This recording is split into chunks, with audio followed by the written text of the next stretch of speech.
उदयपुर में रहने वाले शर्मा जी की पत्नी की मृत्यु काफी साल पहले हो चुकी थी। अब शर्मा जी की उम्र लगभग 50 हो गई थी। उनका एक ही बेटा था, पप्पू, जो कि 20 वर्ष का था। शर्मा जी के पड़ोस में रहने वाली श्रीमती मेहता के बड़े आशिक थे। रोज की तरह सुबह के 8 बजे शर्मा जी अपनी बालकनी में खड़े होकर मेहता साहब की बालकनी को बड़े ध्यान से देख रहे थे। तभी श्रीमती मेहता बालकनी में कपड़े सुखाने आती हैं। नमस्कार अंजलि जी, कैसी हैं आप? नमस्कार भाई साहब, मैं तो बिल्कुल ठीक हूँ, आप कैसे हैं? अंजलि जी, मेरा नाम उत्तम शर्मा है और मैं आपसे बार बार कहता हूँ कि आप मुझे उत्तम कहिए, लेकिन ये भाई साहब मत कहिए। भला ऐसा क्यों?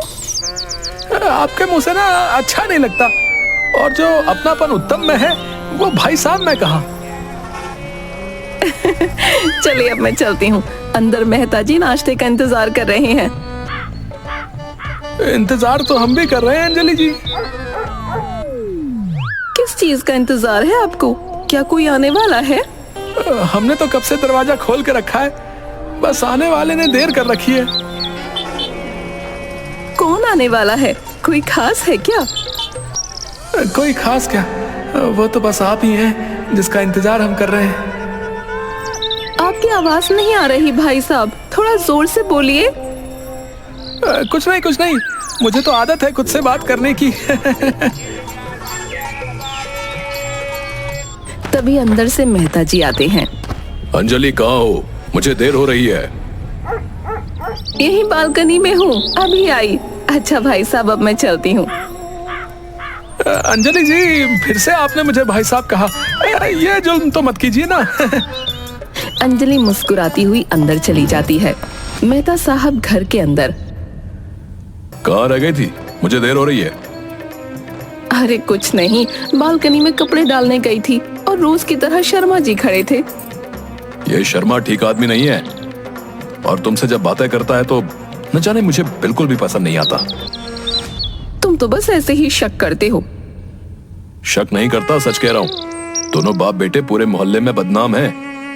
तुम लोग तो बस किसी के पीछे पड़ गए तो पड़ गए। क्यों? क्या तुम्हें नहीं पता? पिछले 6 महीने में 8 काम वालियां बदली जा चुकी हैं उनके घर, और हर काम वाली एक ही शिकायत करती है कि शर्मा दिलफेक आशिक है जो अपनी काम वालियों को नहीं छोड़ता। वो अपने पड़ोसियों को क्या छोड़ेगा? तुम मुझसे बातें मत किया करो, मुझे बिल्कुल पसंद नहीं है। मैं कौन सा उनके घर बातें करने गई थी? वही बालकनी में खड़े थे, मुझे आवाज दी थी। वो रोज इसी समय बालकनी में खड़ा हो जाता है। कल से बालकनी में कपड़े सूखने मैं डालूंगा, तुम नहीं। चलो शुक्र है शर्मा जी का, इसी बहाने काम में तुम कुछ मदद तो करोगे। अब उस शर्मा का गुणगान गाना तो बंद करो और मुझे जल्दी से नाश्ता दो। इसका तो ये रोज का ही काम हो गया है, सुबह सुबह मुंह उठाकर बालकनी में खड़ा हो जाता है। दूसरी तरफ शर्मा जी के घर पर शर्मा जी मैगजीन पढ़ रहे होते हैं और पप्पू मोबाइल पर गेम खेल रहा होता है। तभी दरवाजे की डोरबेल बजी।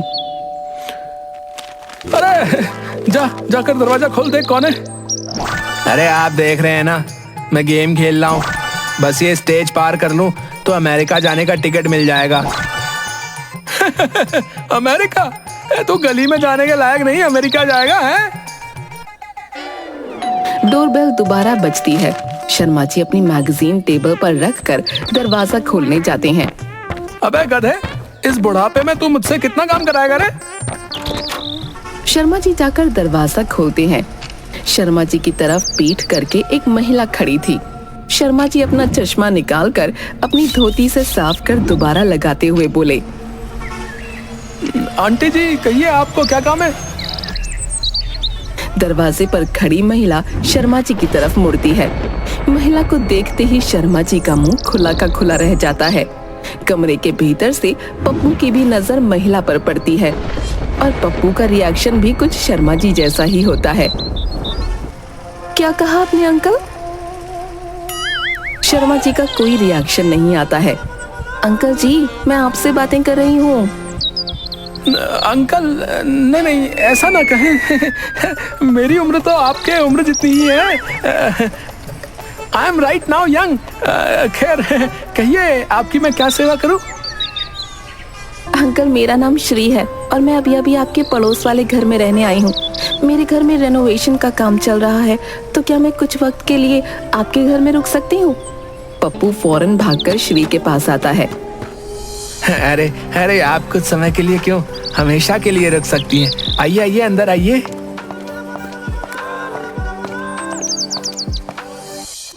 श्री घर के अंदर आती है और पप्पू की तरफ इशारा करते हुए शर्मा जी से पूछती है, अरे ये कौन है अंकल? ये मेरा नौकर है। जा नौकर अंदर जा। मैडम के लिए स्पेशल वाली कॉफी बना के ला। पापा ये आप क्या बोल रहे हैं? कहीं आपने सुबह सुबह पी तो नहीं ली है? पप्पू शर्मा जी का मुंह सूंघता है। ये आपको पापा क्यों बोल रहा है? शर्मा जी रोने लगते हैं। पप्पू तू किचन में जा, मेरा प्यारा बेटा मैडम जी के लिए कॉफी बना के ला जा। पप्पू किचन में चला जाता है। शर्मा जी श्री के करीब आते हैं और किचन की ओर झांकते हुए श्री से कहते हैं, ये जो है ना, ये किसी की नाजायज औलाद है। आप नहीं जानती, जब ये छोटा था तो मुझे पास वाले कचरे के डिब्बे में फेंका हुआ मिला था। मैंने ही इसे पाल पोस कर बड़ा किया है। अब बचपन से जिसने पाला है उसे पापा ही कहेगा ना। शर्मा जी जोर जोर से रोते हैं और टेबल से नैपकिन उठा अपनी नाक साफ करते हैं। श्री शर्मा जी को देख मुंह बनाती है। श्री की नजर टेबल पर पड़ी मैगजीन पर पड़ती है।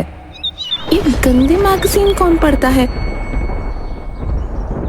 अरे वही नौकर, साले को कितनी बार बोलता हूँ। माफ कीजिएगा, गलती से साला निकल गया। आप बैठिए ना प्लीज। लंबी सांस लेते हुए श्री कुर्सी पर बैठ जाती है। श्री की नजर छत पर लगे पंखे पर पड़ती है। पंखा बहुत धीमी गति से चल रहा होता है। गर्मी से बेहाल श्री अपनी आंखें बंद कर लेती है। शर्मा जी टेबल पर पड़े मैगजीन से श्री को हवा देते हैं। उसी समय पप्पू किचन से कॉफी लेकर बाहर आता है। आंखें बंद कर लेटी श्री के पास पप्पू भी पहुंचकर श्री के चेहरे की ओर करीब से देखता है। श्री धीरे से अपनी आंखें खोलती है और उसकी नजर मैगजीन के कवर पर छपी मॉडल पर पड़ते ही वो जोर से चिल्ला उठती है। डरकर पप्पू के हाथ से कॉफी का मग छूटकर शर्मा जी की धोती पर गिर पड़ता है। अबे गधे, अबे ये क्या कर दिया है? पूरी धोती गीली कर दी। अब इसे साफ करने के लिए मुझे बाथरूम में जाना होगा। आप जाइएगा नहीं है? मैं अभी आता हूँ। ठीक है। शर्मा जी बाथरूम में चले जाते हैं। मैडम, मैं आपके लिए दूसरी कॉफी लाऊं? क्यों नहीं, मुझे कॉफी बहुत पसंद है। पप्पू रफ्तार में किचन में जाकर दूसरी कॉफी का मग ले आता है और कॉफी श्री को देता है। बहुत बढ़िया। अच्छा छोटू, तो क्या नाम है तुम्हारा? छोटू? नहीं नहीं, मेरा नाम छोटू नहीं है, मेरा नाम तो पप्पू है। Pappu, nice name. अच्छा छोटू, सॉरी पप्पू, क्या तुम मेरे घर पर काम करोगे? मैं तुम्हें सबसे ज्यादा सैलरी ऑफर करूंगी। 10,000 महीने के दूंगी। चलेगा तुम्हें?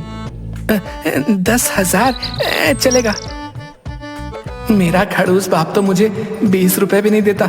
कितना मजा आएगा जब मैं अपने हाथों से अच्छा अच्छा बना के मैडम जी को खिलाऊंगा और एक दिन मैडम मेरे प्यार में दीवानी हो जाएंगी और हम दोनों शादी कर लेंगे। याहू! चीख सुन कुर्सी पर बैठी श्री हड़बड़ा कर खड़ी हो जाती है। क्या हो गया तुम्हें? कुछ नहीं। अच्छा अब मैं चलती हूँ, बड़ी देर हो रही है। तो कल सुबह 7 बजे आ जाना अपनी नौकरी पर। श्री कमरे से बाहर चली जाती है। उसी वक्त शर्मा जी बाथरूम से बाहर आते हैं। कहाँ गई? नजर नहीं आ रही। अरे अपना चश्मा तो लगाओ। पप्पू शर्मा जी के सर पर रखा चश्मा निकालकर शर्मा जी की आंखों पर लगा देता है। अब दिख रहा है। कहाँ छिपा दिया उस सुंदर परी को? अरे पापा, परी गई अपने घर, मुझे ऑफर दे गई। ऑफर? कैसा ऑफर? कहीं शादी का ऑफर तो नहीं दे गई? आजकल के बच्चे जरा भी अपने माँ बाप का ख्याल नहीं रखते। तेरी माँ को मरे कितने दिन हो गए? लेकिन आज तक मैंने किसी पराई नारी को सर उठा के भी नहीं देखा है। और आज देख लिया है। सुधर जाओ पापा, सुधर जाओ। वो आपकी बहू की उम्र की है, उसे एक दिन में आपकी बहू जरूर बनाऊंगा। बहू नहीं बेटा, वो बहू नहीं बन सकती। क्यों नहीं बन सकती बहू? क्योंकि मैं उसे तेरी माँ बनाना चाहता हूँ। और देख लेना, एक दिन मैं उसे तेरी माँ बना के दिखाऊंगा। हाँ बहू माँ, बहू माँ। दोनों बातों बातों में एक दूसरे के करीब आ जाते हैं। दोनों का सर एक दूसरे से जोरों से टकराता है और दोनों गिर जाते हैं। थोड़ी देर बाद पप्पू बैग में अपना सारा सामान और कपड़े भर रहा होता है। पप्पू, ये क्या हो रहा है भाई? घर छोड़ के जा रहा हूँ। आपको आपका घर मुबारक हो, मुझे नौकरी मिल गई है। कैसी नौकरी? कपड़े धोना, बर्तन साफ करना, खाना बनाना और बहुत कुछ। ऐसे बोलना, नौकर की नौकरी मिल गई। तुझे इससे ज्यादा और क्या मिल सकता है? पापा, ऐसी नौकरी किस्मत वालों को मिलती है। आप जानते हैं किसके घर में नौकरी मिली है? अरे होगा कोई कमीना है। मुझे क्या करना है? श्री मैडम के घर, जो अपनी नई पड़ोसन घर आई थी, उसी के घर में नौकरी मिली है। शर्मा जी का मुंह खुला का खुला रह जाता है। पापा मुंह बंद कर लो, नहीं तो मक्खी मुंह में चली जाएगी। अब मैं चलता हूँ। पहले मैडम को पटाऊंगा और फिर उसी से शादी रचाऊंगा। पप्पू, तुझे तेरी मरी हुई माँ की कसम, अगर तूने एक कदम भी आगे बढ़ाया, अरे वो तेरी माँ की उम्र की है, उससे शादी तो मैं करूंगा और तेरी माँ बनाऊंगा। तुझे छोड़ के तेरी माँ बचपन में ही ऊपर चली गई और तूने कभी नौकर का काम भी नहीं किया, तो तू ये काम नहीं कर पाएगा। तेरी जगह मैं उसके घर नौकर बनने को तैयार हूँ। बाप हूँ तेरा, तेरे लिए जहाँ इतना कुछ किया है वहाँ ये भी कर लूंगा, लेकिन तेरी जवानी खाली नहीं जाने दूंगा। अरे बड़ाओ, वो आपकी बेटी की उम्र की है। बेटा, तेरी नजर कमजोर है। चलो ठीक है, हम दोनों चलते हैं। जिसे वो पसंद करेगी वही उसके घर नौकर का काम करेगा और वही उससे शादी करेगा। ठीक है, तो लॉक कर दिया जाए। यस।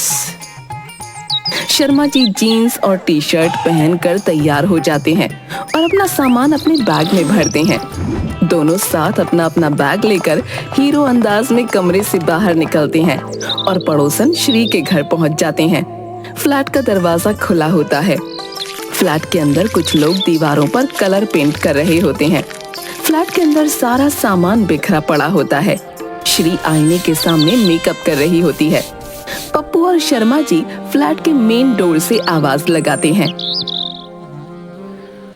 मैडम जी। मैडम जी।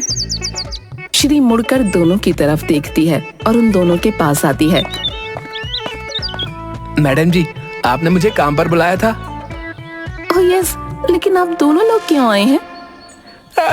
हम दोनों बहुत दिन से एक सुंदर नौकरी की तलाश में थे, पर आज तक नहीं मिली। अब मिल गई है, तो हम दोनों मिलकर आपके यहाँ काम करेंगे।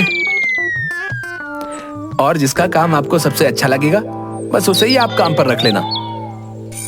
वैसे भी आप दोनों इस घर की हालत देख रहे हो, सारा सामान बिखरा पड़ा है। आप दोनों अगर साथ मिलकर घर को अच्छे से अरेंज करोगे तो हो जाएगा। वैसे भी आज शाम को कोई घर आने वाला है, उसके आने से पहले ये घर अच्छे से साफ सुथरा होना चाहिए और मैं उसे ही रिसीव करने एयरपोर्ट जा रही हूँ। कौन आने वाला है? लगता है इसका बाप आने वाला होगा। ससुर जी। क्या हुआ? कुछ नहीं, हम दोनों आपस में बात कर रहे थे। आप कितनी दयालु हैं, आपने हम दोनों को काम पर रख लिया। आप बेफिक्र होकर जाएं, हम दोनों आपके आने से पहले इस घर को स्वर्ग बना देंगे।